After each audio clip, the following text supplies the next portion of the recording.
Ready? All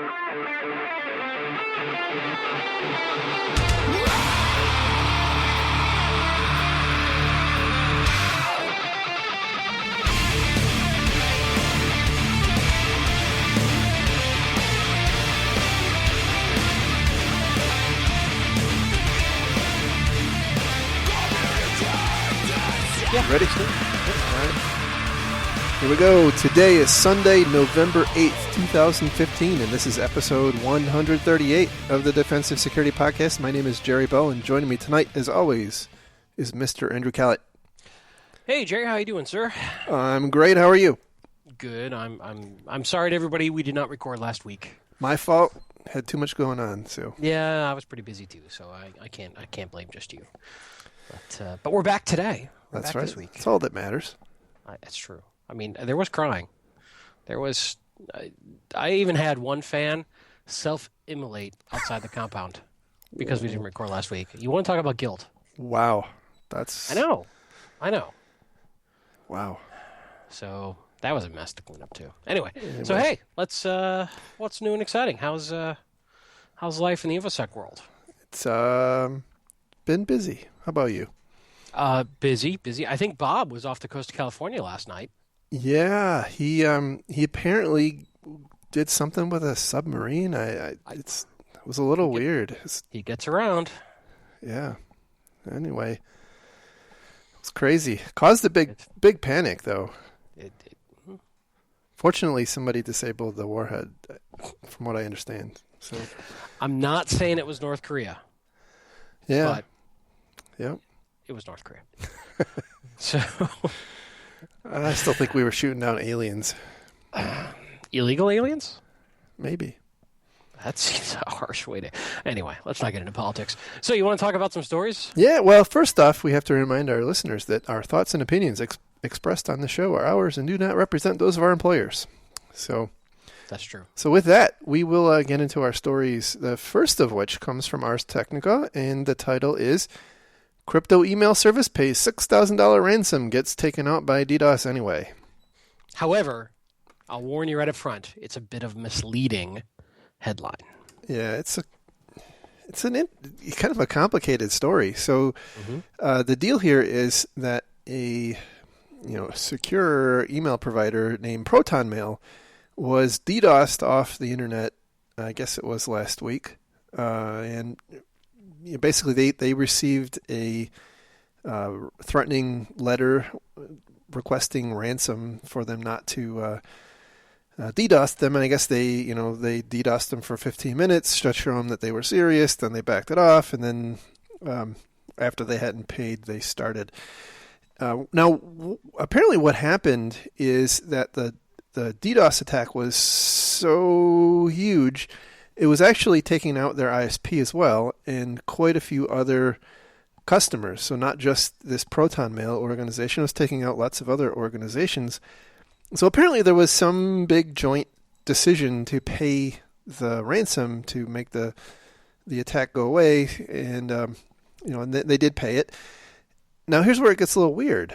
So they the DDoS attackers allegedly stopped.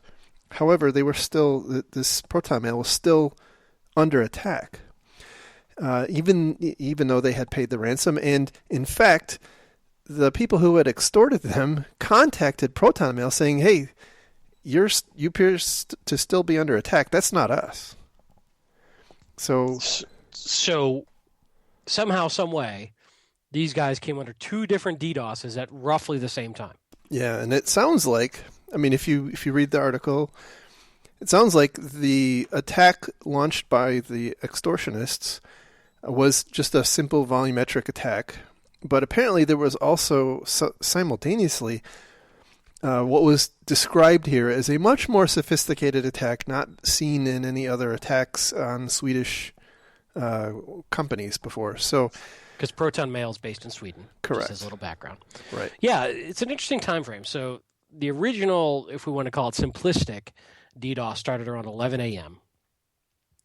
And it was big. I mean, it was hitting, up to, they don't really give the stats, but it was big enough that it was hurting. But around 2 p.m., the attackers And this may be a separate group. This is what's interesting. This may be a different DDoS, or maybe the same. We're not sure. It's implied it's a separate group. But around 2 p.m., a new type of DDoS started spinning up, and it was exceeding 100 gigabits per second. And it was not only going after the data center, it was actually going after a bunch of routers in Zurich, Frankfurt, and other locations for the ISP. It brought down the data center for Proton Mail. The ISP impacted hundreds of companies. And what's interesting in this, and part of this is also sort of being based off a blog post that Proton Mail put out. But there's a quote in here that I, again, this is like one of my trigger terms.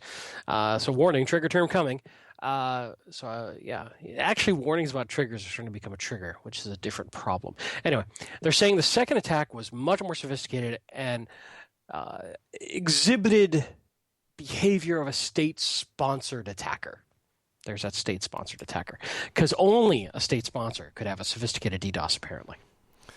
That's true. They don't actually say what specifically made them think it was in the realm of a state-sponsored attack. However, as far as I could tell, it seems like the attacks are actually going after some infrastructure components of their upstream providers rather than they themselves. Yeah. And to quote them, it just said that it was more technically sophisticated and it was targeting weak points in the infrastructure of their ISPs. Yeah. So what's also interesting is that Proton Mail also put out a very, very, very firm statement that they paid this ransom under consultation with everybody being impacted, and it was causing hundreds of thousands of Swiss francs in damages by all these other companies. So they went ahead and paid it.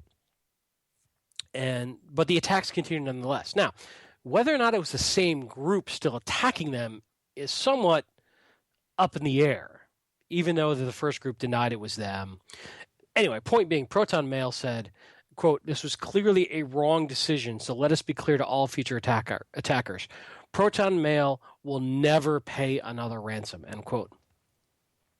Now, what's interesting about this is, depending on how you read the article and depending on what you believe, them paying the ransom actually stopped the first DDoS. And coincidentally, I guess, apparently, a second, more sophisticated DDoS spun up at the same time. Yeah, and at some point, you lose that sense that things are coincidental.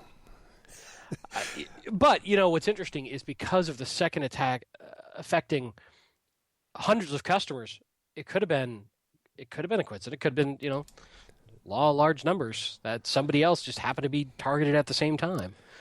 Certainly, I don't know. Certainly possible. Well, I think the thing that makes me wonder is that it eventually stopped. Well, DDoS first get bored. I mean, they've got to go have their Hot Pockets and Doritos at some point. But not state-sponsored DDoSers. Yeah. So wrapping back to the headline.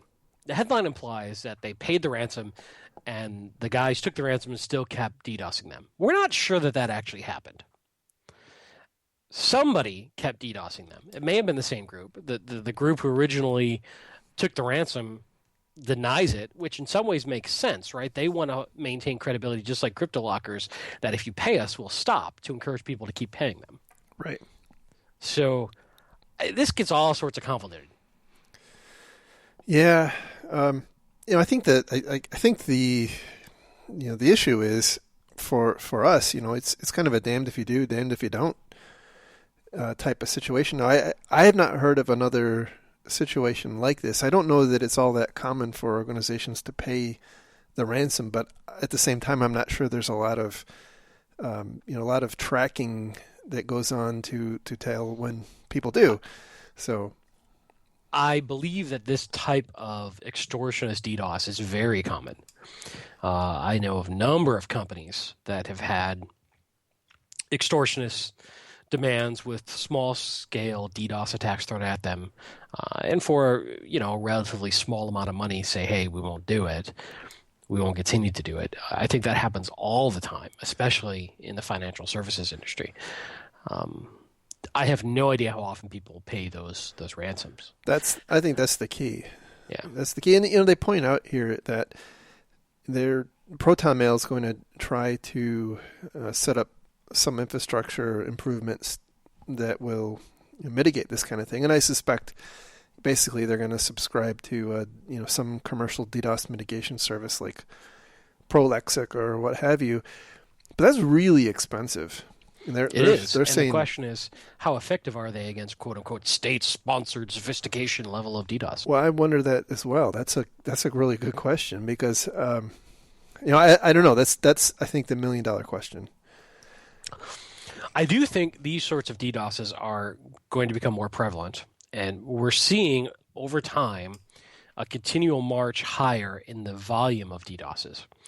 So one takeaway for me to share with the listeners is you really need to war game out what a DDoS would do to your organization against various links and components.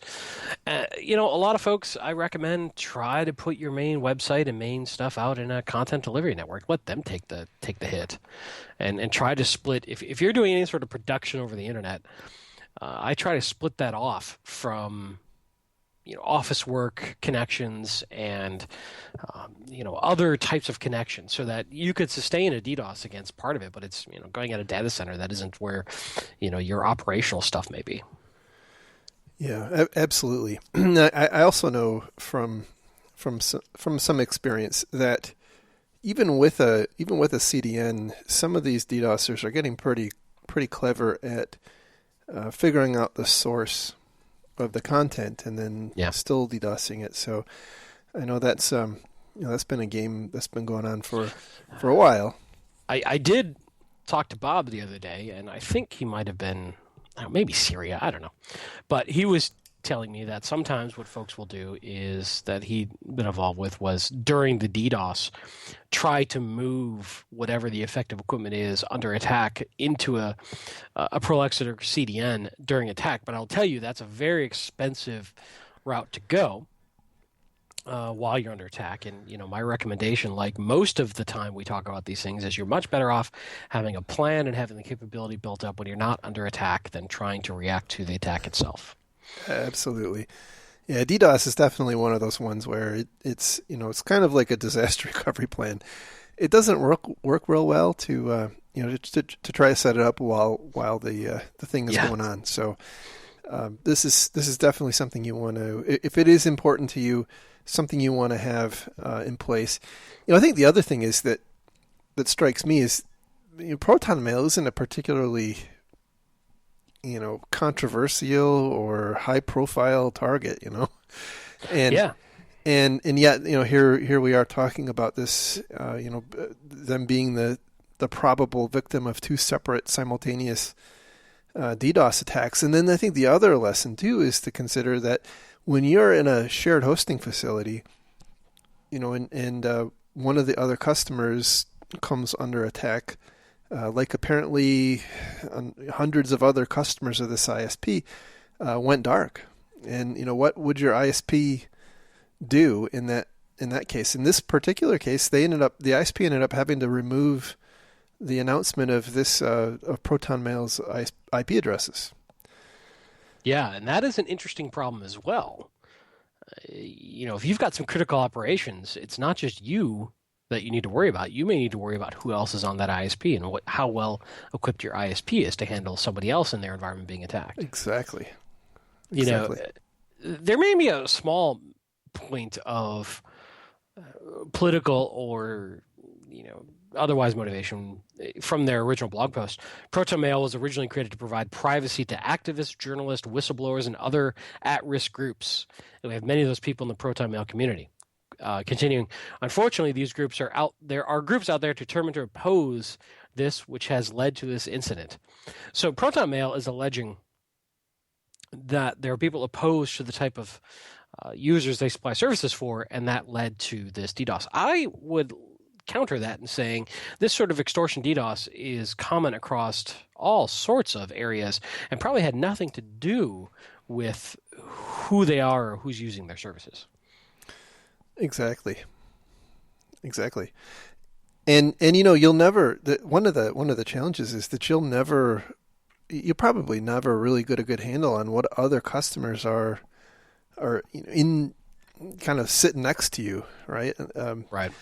That's a big challenge, because if you've got if you have some high profile targets, and I'm not saying that these guys were. I get your point, and from that angle, I can see why they might be targeted, but this is something to think about.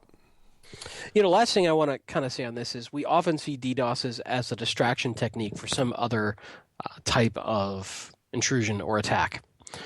So it's something we sort of beat on here. We don't know that in this case, but I will say for folks who are thinking about DDoS, try to remember that those are often used as a distraction. So if you're thinking of a DDoS plan, try to keep some of your InfoSec folks in reserve and that not have everyone jump onto fighting the DDoS, because most likely, I shouldn't say most likely, but in a good chunk of percentage of DDoSes, we're seeing other nefarious activity taking place at the same time that the DDoS is there to distract your team.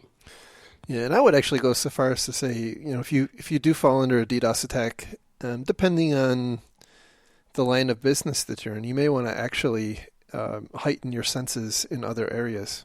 Yeah, because it is possible that it's a smokescreen. So anyway, moving on to our next story. This one also comes from Ars Technica, and the title is "Booming Crypto Ransomware Industry Employs New Tricks to Befuddle Victims." There was one really specific thing that I wanted to, reason I wanted to bring this one up, and it is because of this new, I don't know if it's how new it is, right? But it's a newcomer, as they call it here, called Chimera, which is just another, flavor of ransomware. However, it has a twist, which not only does it encrypt your files, like all ransomware lately does, it also threatens to disclose your files on some public website. Now, apparently that's not actually been seen, and it's not even very clear if that actually if this malware has the technical capability to do that. However, it is an interesting twist because historically we've talked about crypto ransomware for a while now, because it's becoming a really big problem, which can be pretty well mitigated if you have good backups. However, that game changes if the malware now has the ability to potentially disclose your files on the internet. And this is a new interesting new dimension. It is, certainly. The other interesting point is it gives you an opportunity to perhaps detect the data exfiltration technique as another way to. Right now, in general, most of the time, the only thing that these ransomware things are exfiltrating is usually the encryption keys. Right. If we're now exfiltrating full data-sized files, maybe, hopefully, you've got something to detect that, maybe.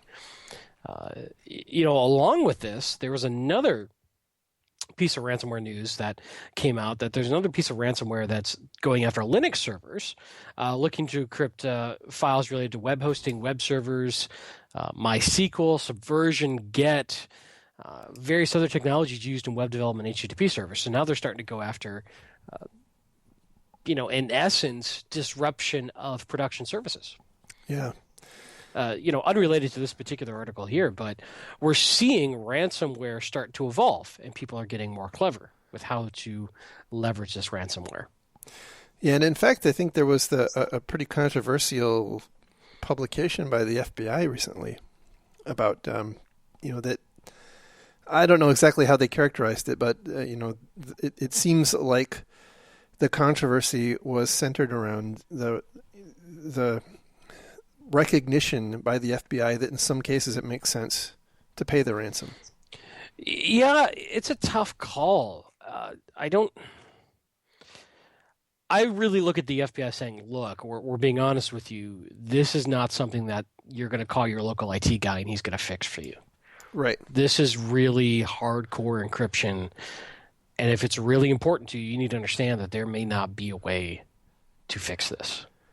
Yeah, that was I think that was my read of it too. I think that the challenge though is just like with the previous story, it kind of creates a moral hazard, right? Because if you start paying the ransom, it just makes this industry grow, and It perpetuates, certainly. and it might not necessarily be, especially in the case of ransomware.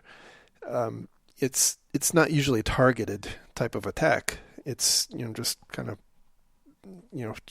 big net being cast. But the more money that gets pumped into this from an industry perspective, the more players you're going to get, and the more sophistication there's going to be. And it's clearly an effective technique. Yes. It's working for the bad guys. For me, one thing I was thinking about is you mentioned earlier that backups were a good way to mitigate this. And for me, what this says as well is that we now have to reevaluate our backup strategies and sort of update them against what all the original backup strategies were really built around, which was drive failure and corruption of data and that sort of thing, which in many ways are accidental.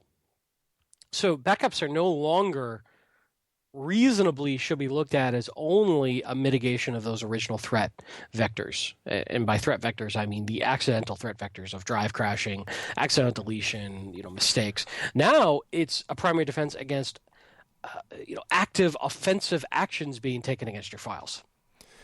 Right. And that really needs to be factored into the ROI and the considerations of your backup schemes and strategies.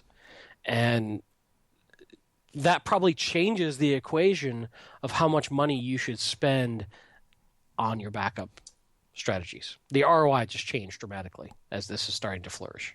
Yeah, absolutely. And, but backups have been kind of that thing we don't think a lot about. It's a solved problem for a lot of people, but I don't know that I think it's worth a good, hard second look in the era of crypto locking.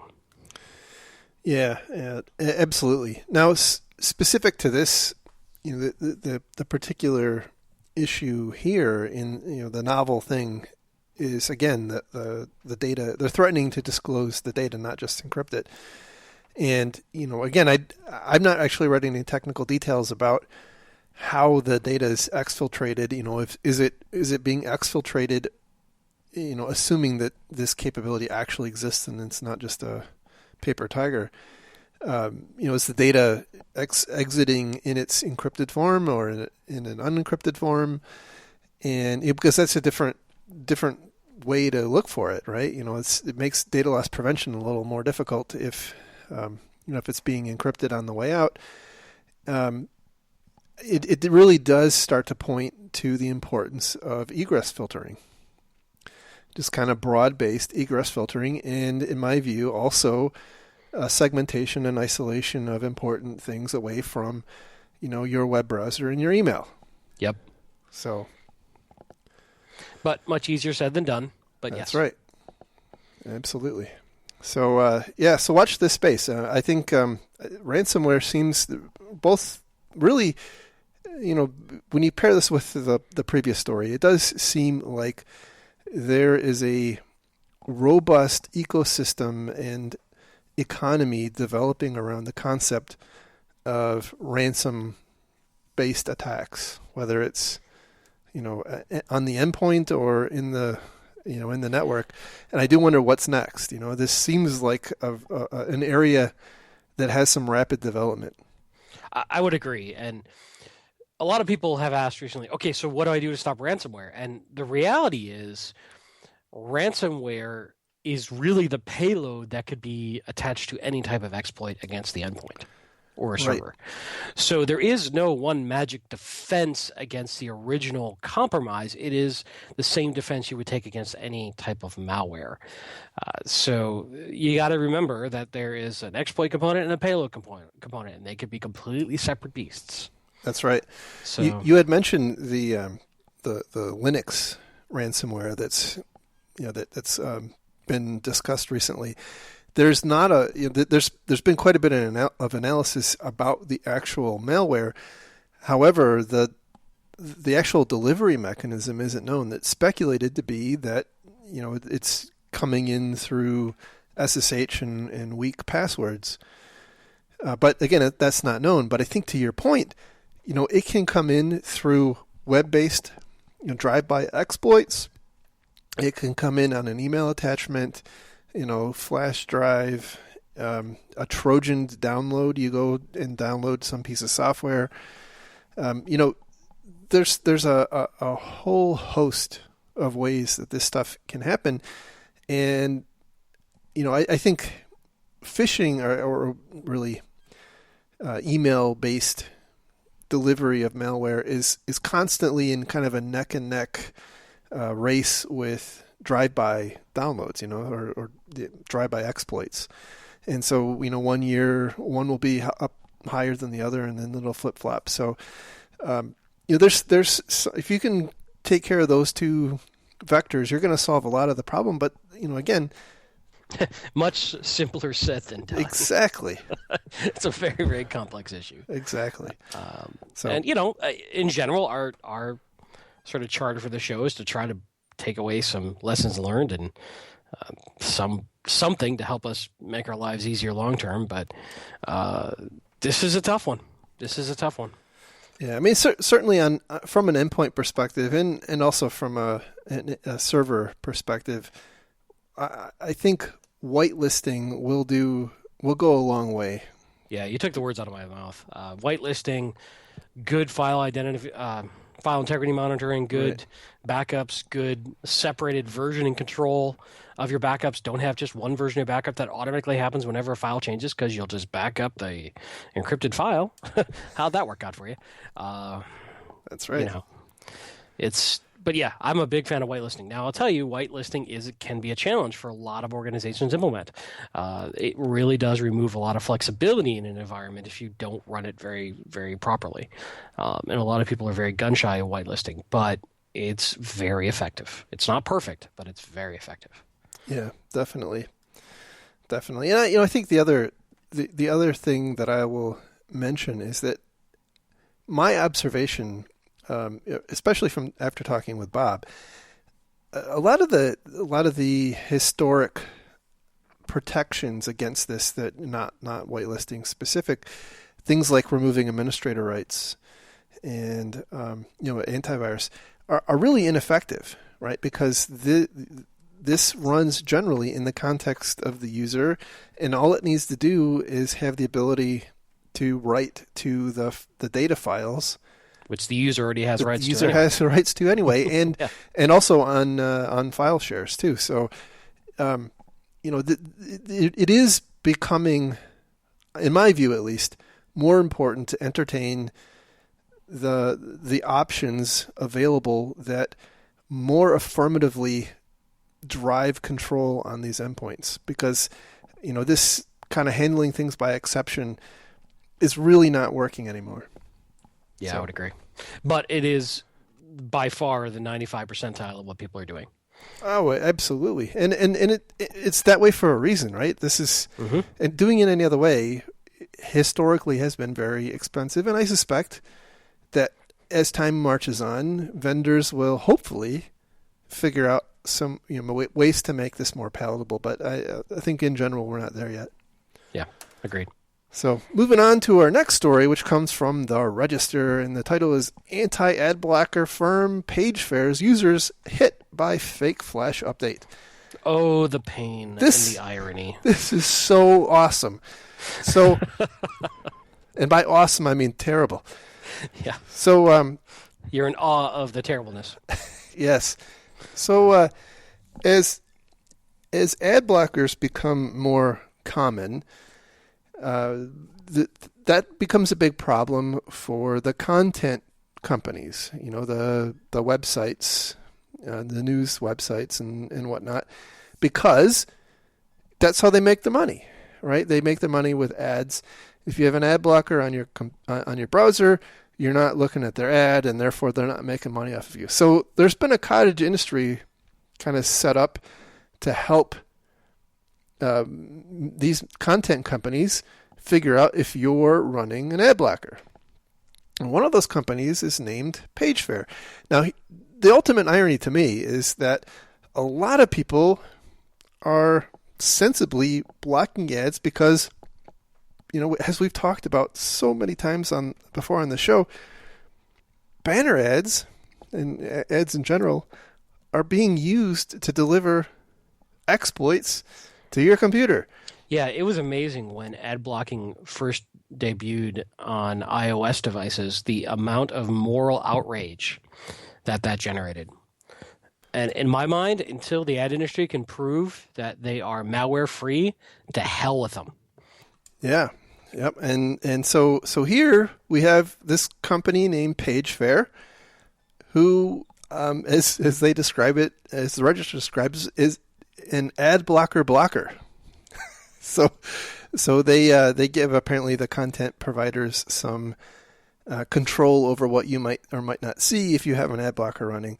But that does in fact require PageFair to inject some JavaScript into your browser to actually see what's going on. And in this particular case, someone phished an employee of PageFair and got credentials on their I guess it's one of their content distribution networks, and replaced the normal PageFair JavaScript with some malicious JavaScript, which delivered an offer for a Flash update, which was actually malware, and it wasn't just any malware. It was pretty interesting, a story in and of itself. It was this thing called Nanobot. I think it's Nanobot, right?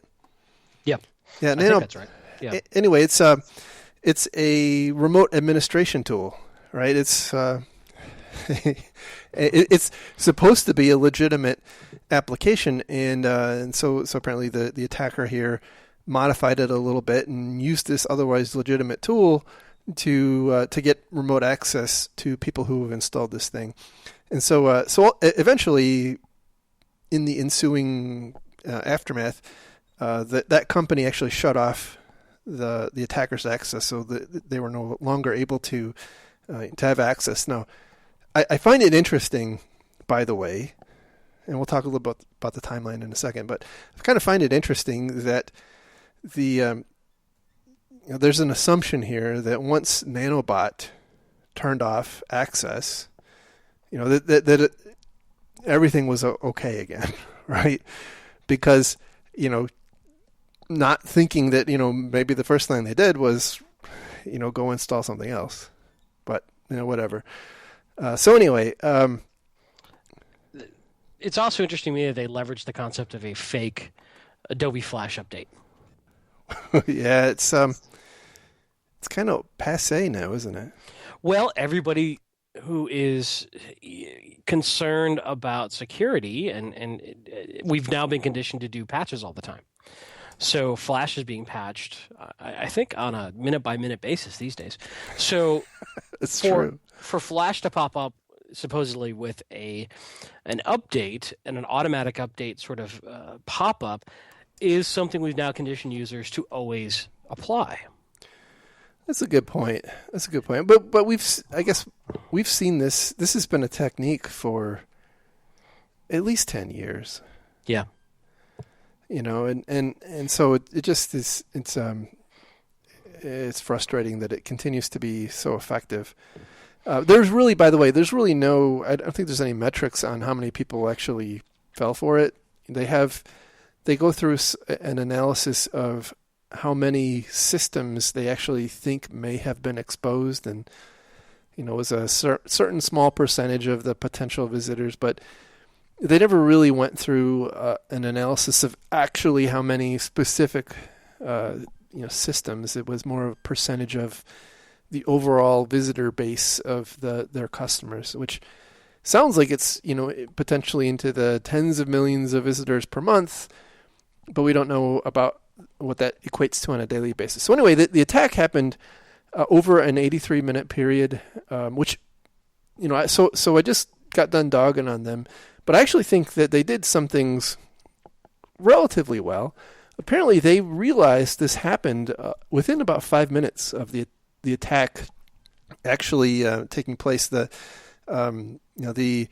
attackers phished a password from the from an employee. And by the way, all this stuff is very well documented on a blog post by this company, and they've done a really, I think, a pretty nice job of being transparent about what happened. And anyway, it was a reasonably well done phish, and that allowed the attacker to do a password reset on the the CDN account. The attacker was able to get in, replace the code. Now, it's not very clear how PageFair became aware that there was something going on, but they again apparently became aware of it within 5 minutes, and then they started working the issue. It took about 30 minutes. Fairly good. I think that's pretty good. Yeah, you got to give them props for that.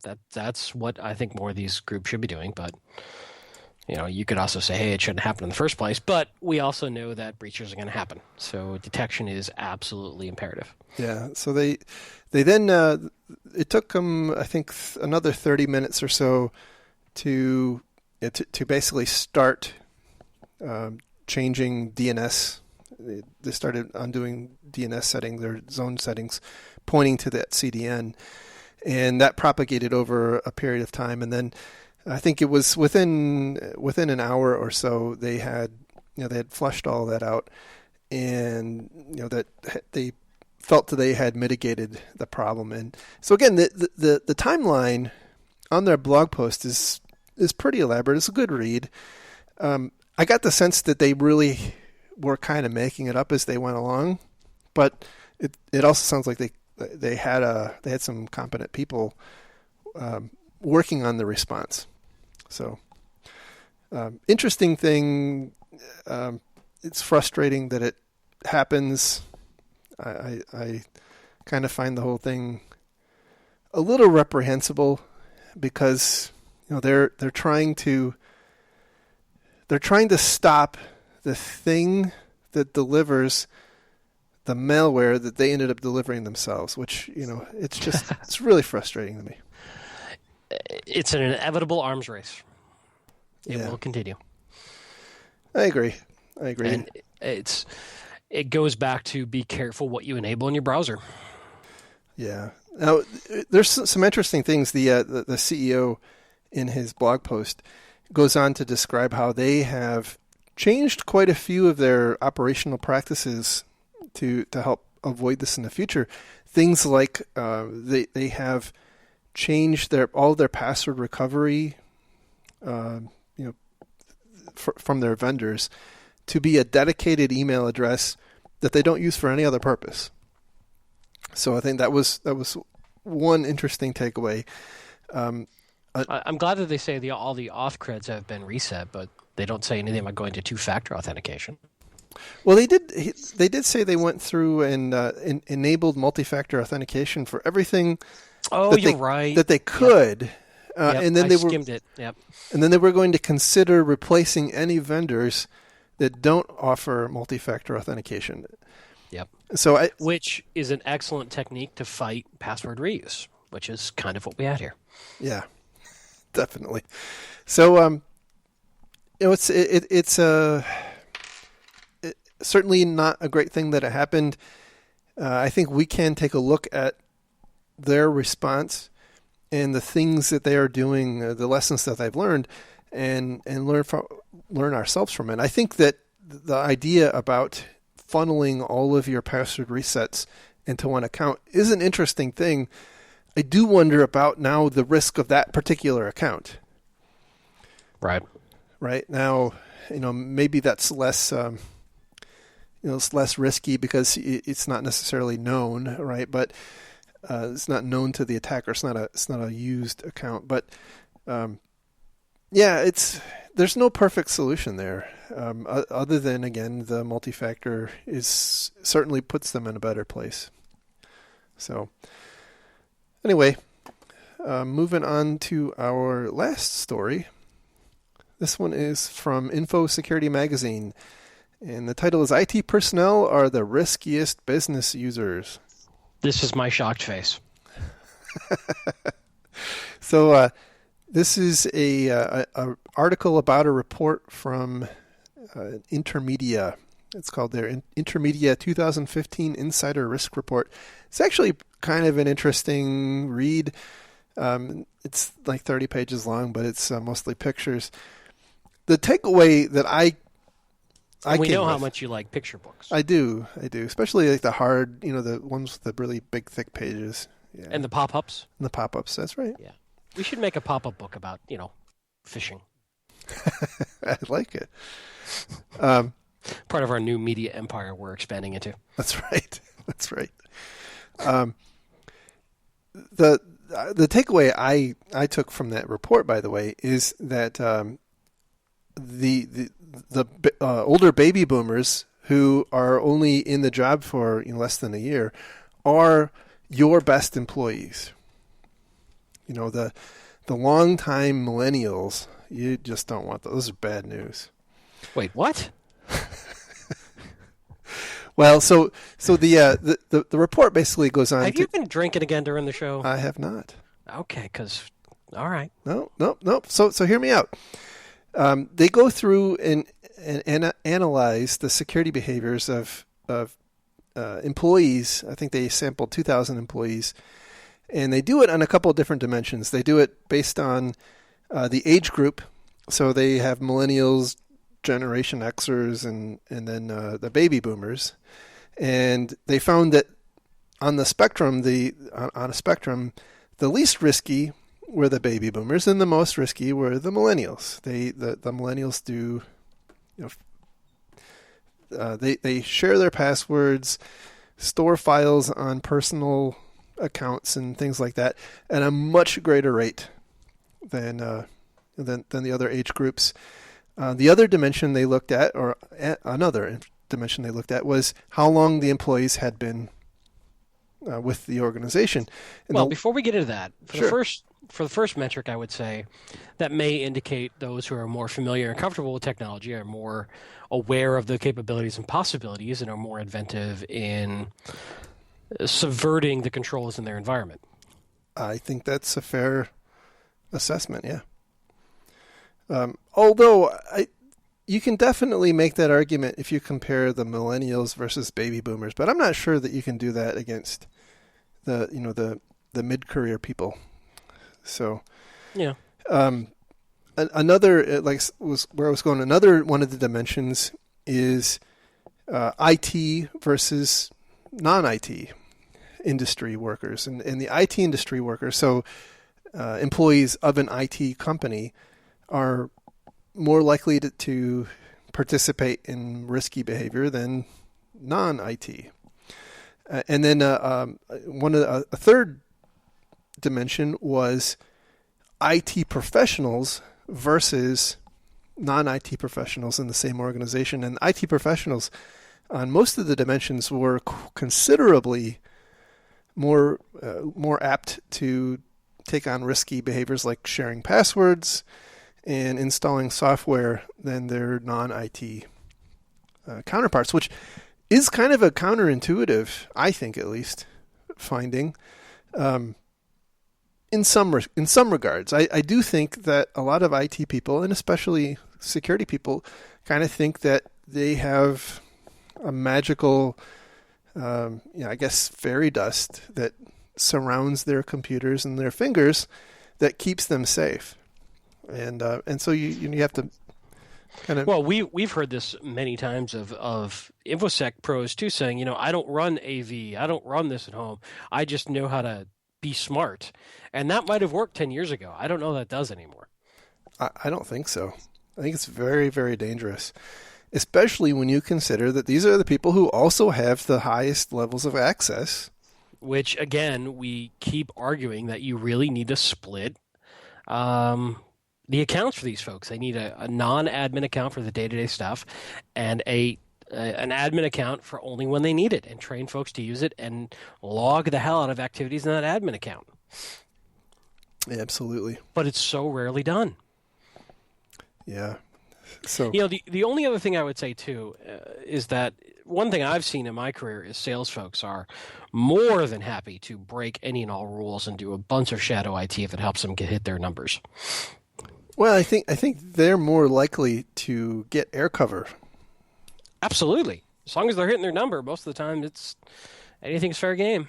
Right. That's been my experiences, especially with sales and to some extent executives, but mostly sales will come up with some wacky thing that they liked at their previous job or whatever.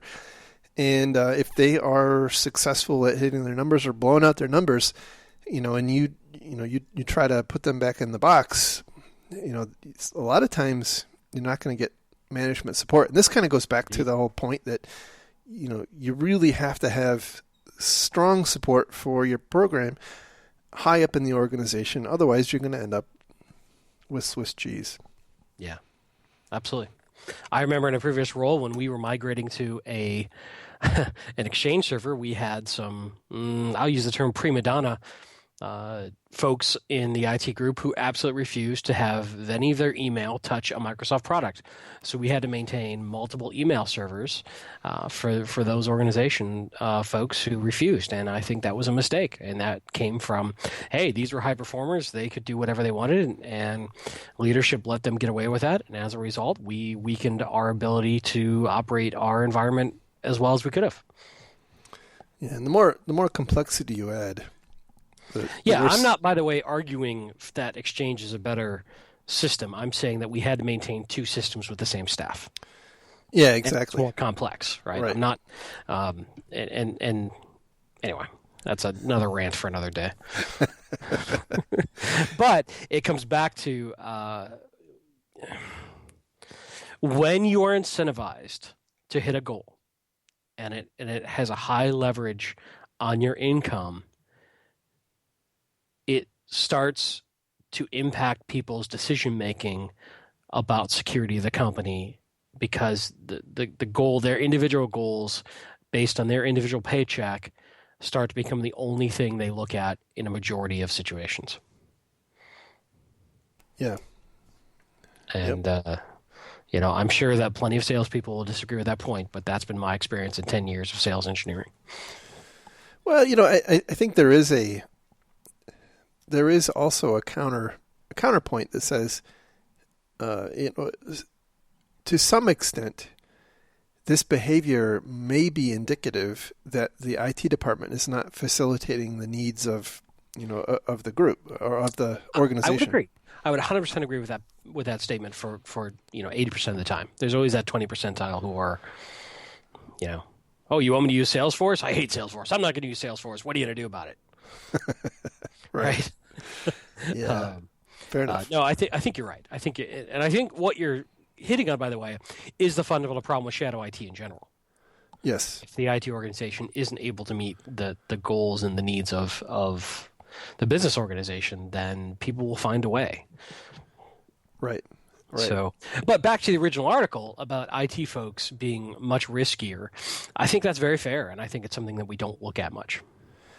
Yeah, and that was the interesting thing to me. And the other one, which was probably the most surprising to me personally, was the last dimension they looked at was the tenure of the employees.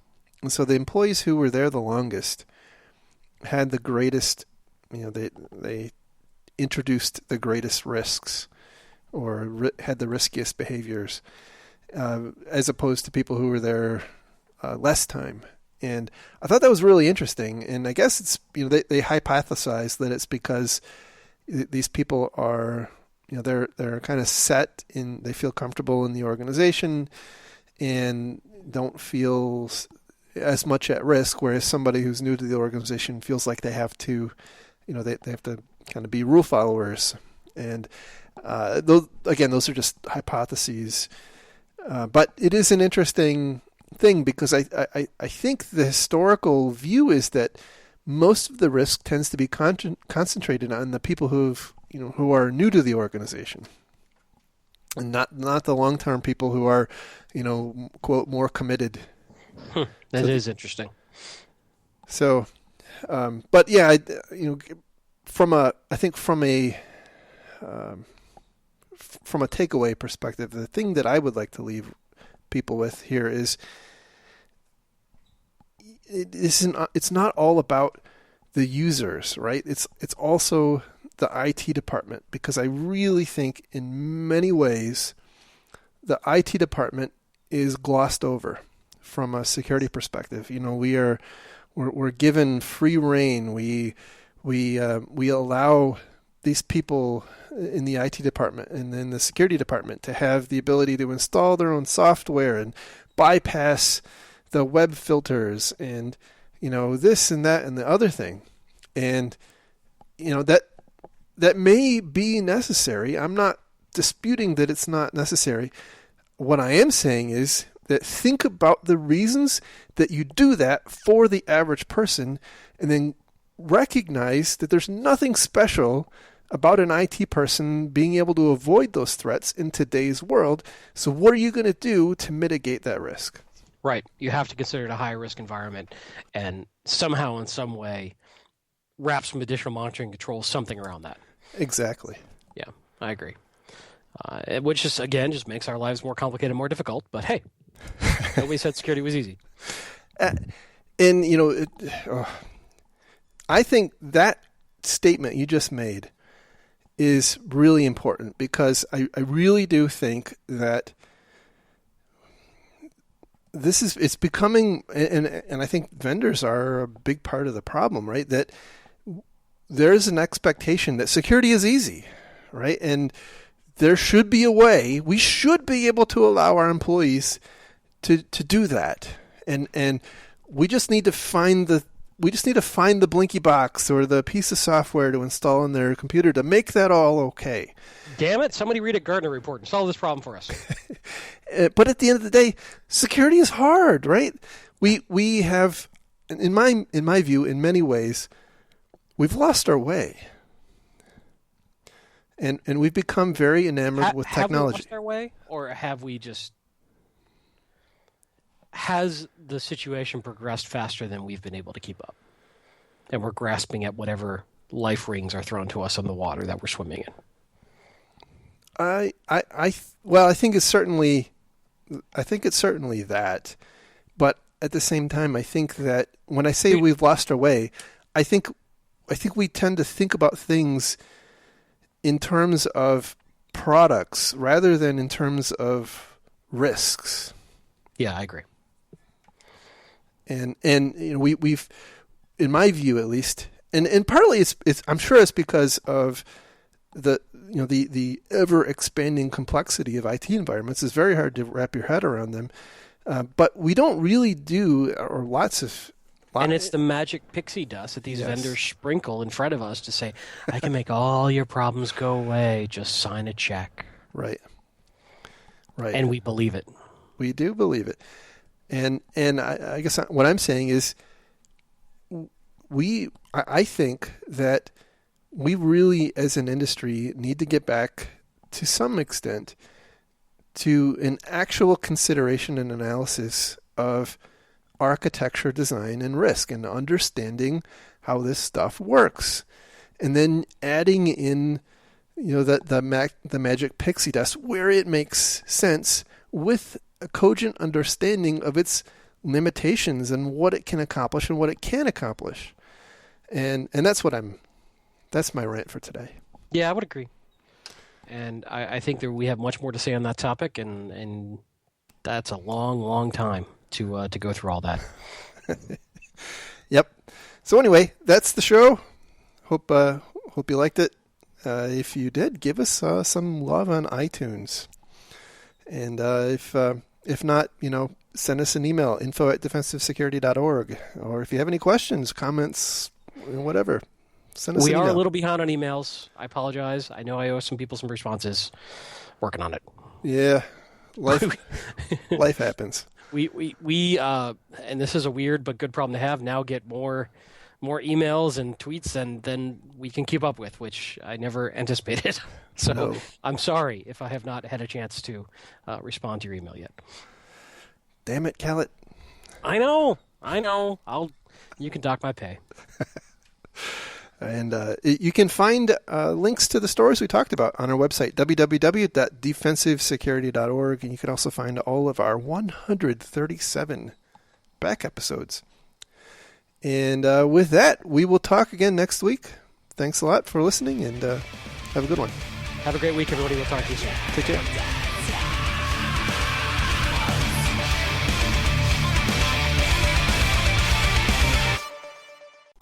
Bye-bye. Bye-bye now. Bye-bye. Bye-bye. Bye-bye. Bye-bye. Bye-bye. Bye-bye. Bye-bye. Bye-bye.